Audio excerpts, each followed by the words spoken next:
Hello friends, मैं दीक्षा चौधरी। स्वागत है आपका हमारे यूट्यूब चैनल संकल्प हमारा में। पहले की वीडियो में हमने सेल के कुछ भागों के बारे में बात की थी। अब आगे के भागों के बारे में बात हम आज करेंगे। तो सबसे पहला जो भाग होगा आज हमारा, उसके बारे में हम करेंगे सेंट्रोसोम के बारे में अध्ययन करेंगे। पहला भाग है हमारा सेंट्रोसोम। फर्स्ट हेडिंग डालेंगे हमारी सेंट्रोसोम। इसे हिंदी में लिखेंगे सूत्र कणिका। सूत्र कणिका।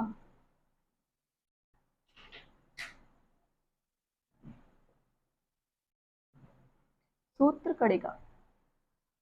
सेंट्रोसोम का क्या काम होता है? सेंट्रोसोम का मुख्य रूप से कोशिका का विभाजन करने का काम सेंट्रोसोम का है। कोशिका का विभाजन करने का काम, कोशिका विभाजन, सेल डिवीजन का काम है कोशिका विभाजन।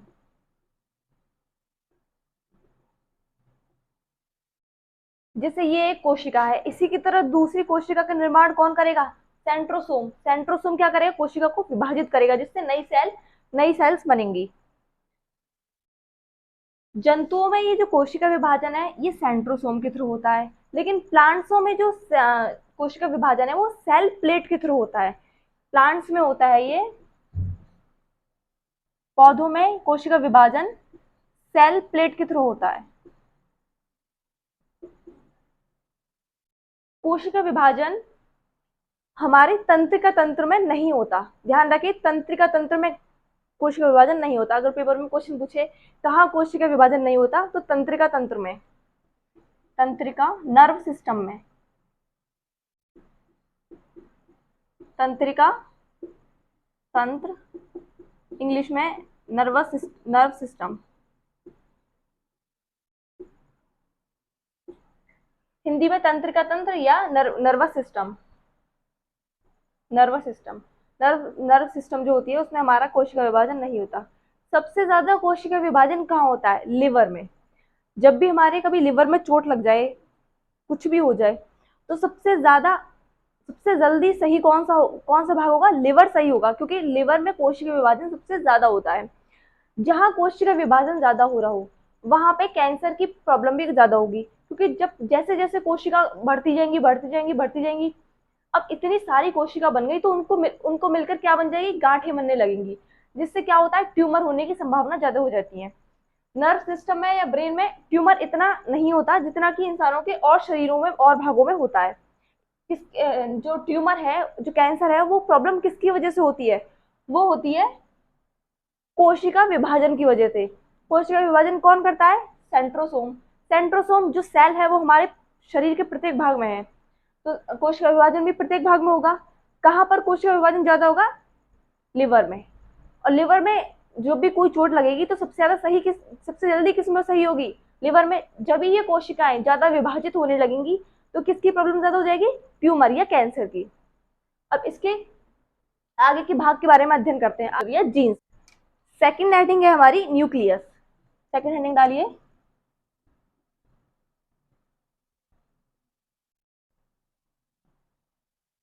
न्यूक्लियस।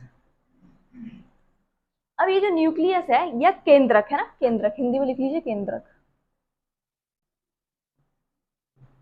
केंद्रक, ये केंद्रक कुछ इस प्रकार का होता है।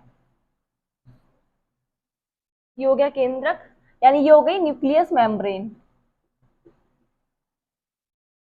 न्यूक्लियर मेम्ब्रेन, यानी केंद्रिका झिल्ली। उसके बाद हो गए, ये हो गया न्यूक्लियोलस। इसके अंदर एक गोला भाग और गोल सा भाग होगा, उसे बोलेंगे न्यूक्लियोलस। इसको क्या बोलेंगे? न्यूक्लियोलस या केंद्रिक। इसके बाद इसमें कुछ इस तरह के धागे के समान संरचना बनी होगी, इस प्रकार। इसमें इन सब धागों को हम क्या बोलेंगे? Chromatic thread. Chromatic thread, chromatic threads.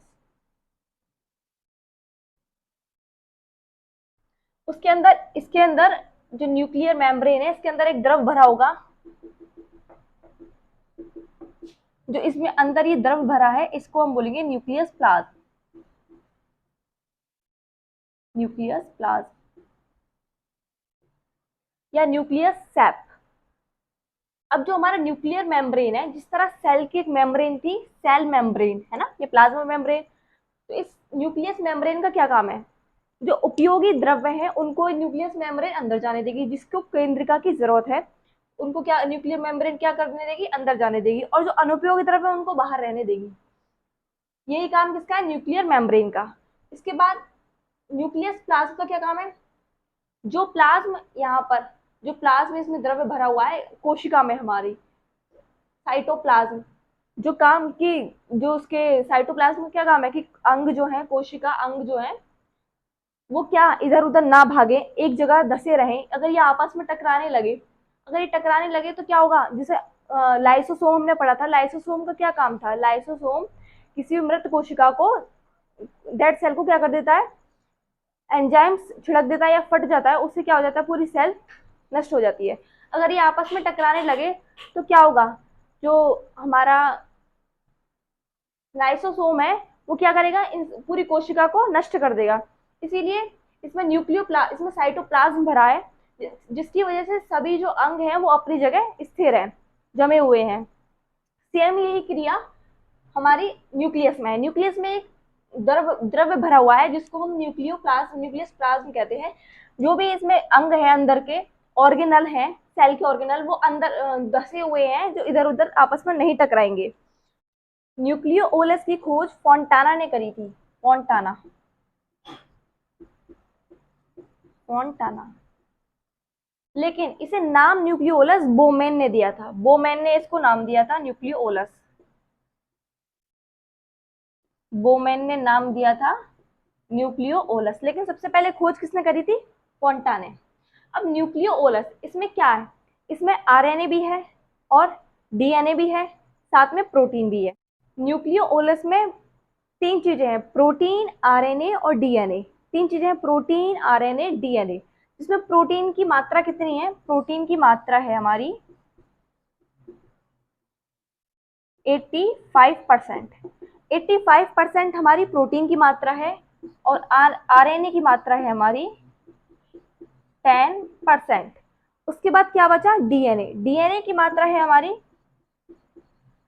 5%। एक बार दोबारा से इसे रिवाइज करते हैं। और हाँ, एक पार्ट और है क्या इसका, क्रोमेटिक थ्रेड्स, कुछ रंगीन है ना, जिसमें कलरफुल, रंगीन यानी कलरफुल कुछ इस प्रकार की संरचना पाई गई, जिसको हमने क्या बोला, क्रोमेटिक थ्रेड्स। ये क्रोमेटिक थ्रेड्स क्या करते हैं, जब कोशिका विभाजित होती है या हमारी कोशिका विभाजित होती है तो क्रोमेटिक थ्रेड्स जो है वो दो भागों में टूट जाते हैं। इनको हम क्या बोलते हैं, गुणसूत्र। क्या बोलते हैं इनको हम, गुणसूत्र।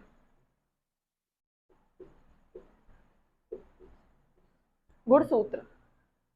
एक बार दोबारा से न्यूक्लियस को हम रिवाइज करते हैं। न्यूक्लियस यानी केंद्रक। केंद्रक की खोज किसने करी थी, केंद्रक की खोज करी थी रॉबर्ट ब्राउन ने, रॉबर्ट ब्राउन। ये सबसे पहला क्वेश्चन है कि केंद्रक की खोज किसने करी, रॉबर्ट ब्राउन ने। और सेल की खोज किसने करी, रॉबर्ट हुक ने। सेल की खोज रॉबर्ट हुक ने, और जो उसका केंद्रक है उसकी खोज किसने करी, रॉबर्ट ब्राउन ने। न्यूक्लियस केंद्रक, न्यूक्लियस के अंदर कितने कितने भाग हैं, एक न्यूक्लियर मेम्ब्रेन होगी, जैसे सेल की एक मेम्ब्रेन है। उसके बाद इसमें न्यूक्लियोप्लाज्म भी भरा होगा, साथ में इसमें एक और न्यूक्लियोलस है जिसमें तीन पदार्थ हैं। तीन पदार्थ कौन से हैं, प्रोटीन है, आरएनए है और डीएनए है। प्रोटीन की मात्रा है 85%, आरएनए है 10% और डीएनए हमारा 5%। इसमें न्यूक्लियोलस की खोज फोंटा ने करी सबसे पहले, लेकिन उसमें न्यूक्लियोलस को नाम किसने दिया, बोमेन ने इसको न्यूक्लियोलस नाम दिया। अब उसके बाद क्रोमेटिक थ्रेड्स यानी रंगीन, कलरफुल एक संरचना पाई गई, जिसे हमने क्रोमेटिक थ्रेड, धागे के समान संरचना पाई गई, जिसे हमने क्रोमेटिक थ्रेड्स बोला। जब कोशिका विभाजन होता है, कोशिका विभाजन के समय जो क्रोमेटिक थ्रेड्स हैं ये दो भागों में बढ़ जाते हैं। इन दो भागों को हम क्या बोलते हैं, गुणसूत्र। थैंक यू, आज के लिए इतना ही, मिलते हैं नेक्स्ट वीडियो में। अगर आपको मेरी वीडियो अच्छी लगी हो तो प्लीज मेरी वीडियो को लाइक करें, चैनल को सब्सक्राइब करें और इसे ज्यादा से ज्यादा शेयर करें। धन्यवाद।